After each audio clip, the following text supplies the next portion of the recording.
வணக்கம் ஃப்ரெண்ட்ஸ், இது நம்ம சேனல் பிரணேஷ் மம்மி.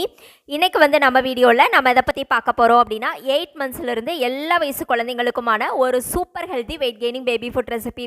குழந்தைங்களுக்கு இரும்பு சத்து, கால்சியம் சத்து ரெண்டுமே அதிகரித்து நல்லா வெயிட் போடுறதுக்கு இந்த ஃபுட்டை குயிக் அண்ட் ஈஸியாக செஞ்சு கொடுத்துடலாம். மார்னிங் பிரேக்ஃபாஸ்ட், லஞ்ச், டின்னர்னு எந்த டைமில் வேணாலும் கொடுக்கலாம். இந்த சூப்பரான ஃபுட்டு எப்படி செய்கிறதுன்னு பார்க்குறதுக்கு முன்னாடி இந்த வீடியோக்கு ஒரு லைக் பண்ணிட்டீங்க அப்படின்னா உங்களை மாதிரி இன்னும் நிறைய மம்மிஸ்க்கு இது யூஸ்ஃபுல்லாக இருக்கும். இப்போ தான் ஃபஸ்ட் டைம் நம்ம சேனல் பார்க்குறீங்க அப்படின்னா மறக்காமல் நம்ம சேனலை சப்ஸ்கிரைப் பண்ணிக்கோங்க. ஓகே ஃப்ரெண்ட்ஸ், இந்த சூப்பரான wait gaining baby food recipe செய்கிறதுக்கு எனக்கு ஸ்டவ்வில் ஒரு பேன் வச்சுக்கோங்க. இதில் 1 ஸ்பூன் அளவுக்கு நெய் சேர்த்துக்கலாம். நெய் நல்லா மெல்ட் ஆகி வந்த உடனே இதில் துருவி வச்சுருக்கிற கேரட்டை சேர்த்துக்கலாம். நல்லா கழுவிட்டு மேலே இருக்கிற தோல் எல்லாம் சீவிட்டு சேர்த்துக்கோங்க. இப்போ 2 டேட்ஸை நல்லா நான் பொடி பொடியாக கட் பண்ணி வச்சுருக்கேன், அதையும் சேர்த்துக்கிறேன்.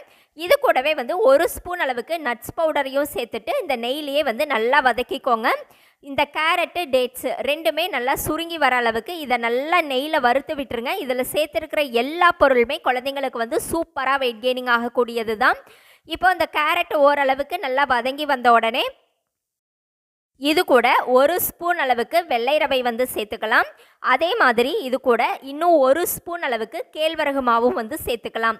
இது ரெண்டையுமே சேர்த்துட்டு அந்த நெய் கூடவே சேர்த்துட்டு அந்த கேரட்டு, அதுக்கப்புறம் வெள்ளை ரவை, ராகி மாவு எல்லாத்தையுமே நல்லா வறுத்து விட்டுக்கோங்க. ஸ்டவ்வை ரொம்ப லோ ஃப்ளேமில் வச்சுக்கோங்க, கரிஞ்சிடாமல் பார்த்துக்கோங்க. இப்போ இது கூட தேவையான அளவுக்கு தண்ணி சேர்த்துக்கலாம்.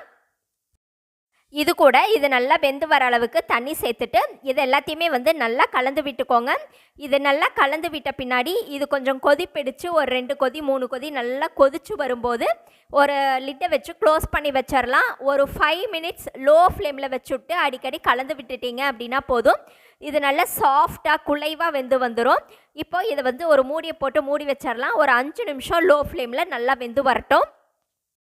இப்போது ஒரு 5 நிமிஷத்துக்கு பின்னாடி இது இந்த மாதிரி நல்லா குலைவாக வெந்து வந்துட்டுருக்கு. இப்போ இதை ஒரு மேஷர் வச்சு நல்லா மசிச்சு விட்டுருங்க.